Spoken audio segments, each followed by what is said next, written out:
इसलिए ये ऐसे युद्ध की चिंगारी है जो पूरी दुनिया को जला सकती है। ये बात पुतिन भी जानते हैं और बाइडेन भी। इस युद्ध के शुरू होने से पहले कई एक्टर शामिल हो चुके हैं। एक तरफ ईरान बनाम इजराइल है तो दूसरी तरफ बाकी एक्टर्स में अमेरिका है, रूस है, सऊदी अरब है, लेबनान है, इराक है, सीरिया है, यमन है। तुर्की भी इस युद्ध से अछूता नहीं रहेगा। अजरबैजान, आर्मीनिया भी इस युद्ध में खिंचे चले आएंगे। युद्ध शुरू हुआ तो नेटो को भी एक्शन में आना पड़ेगा और चीन को कौन नजरअंदाज कर सकता है।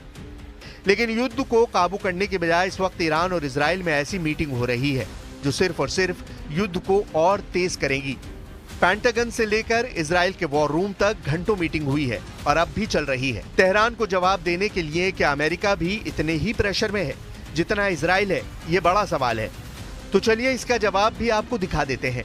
एक तरफ नेतन्याहू बम गिराने वाले हैं और दूसरी तरफ बाइडेन बारात में जा रहे हैं। नेतन्याहू के टारगेट पर गजा है, बेरूत है, ईरान है और बाइडेन व्हाइट हाउस के स्टाफ की शादी में है और बाइडेन अब पार्टी मोड में आ चुके हैं। ये बारूद वर्सेस बारात वाली तस्वीर है जिसे पूरी दुनिया देख रही है। वैसे बाइडेन ने सेंट्रल कमांड के जनरल माइकल कुरिला को तेल अवीव बहुत सोच समझकर भेजा है। इसके पीछे अमेरिका का एक बड़ा मैसेज है। मैसेज ये कि अगर ईरान और इजराइल का युद्ध हुआ तो अमेरिका इजराइल के साथ खड़ा होगा, जबकि दूसरी तरफ पुतिन पूरी तरह ईरान की ढाल बनकर खड़े होंगे। या कहें कि ईरान और इजराइल युद्ध अमेरिका बनाम रूस की जंग बन जाएगी। खबर यह भी है कि ईरान को रूस से S-400 एयर डिफेंस सिस्टम मिल चुके हैं। सवाल है कि क्या ये खास इजराइल को रोकने के लिए सप्लाई किए गए हैं। रूस की तरह ईरान भी दुनिया में एक मल्टीपोलर यानी बहुध्रुवीय सिस्टम चाहता है। यानी अमेरिका की दादागिरी नहीं चलेगी, ये रूस और ईरान दोनों बताना चाहते हैं। तेहरान में हमास प्रमुख इस्माइल हानिया और लेबनान में हिजबुल्लाह चीफ हसन नसरुल्लाह की हत्या के बाद पुतिन ने अपने सबसे शीर्ष प्रतिनिधि ईरान भेज चुके हैं। ये नेतन्याहू को भी बड़ा पैगाम है और बाइडेन को भी बहुत खतरनाक मैसेज है। इजराइल अब कैसे वार करेगा और ईरान फिर कैसे जवाब देगा, इस दशक में दुनिया के लिए सबसे खतरनाक वक्त आ चुका है। 2022 रूस ने यूक्रेन पर हमला करके पूरे यूरोप को डरा दिया, अमेरिका तक घबरा गया। 2023 हमास ने इजराइल पर हमला करके पश्चिम एशिया का सबसे खतरनाक युद्ध छेड़ दिया।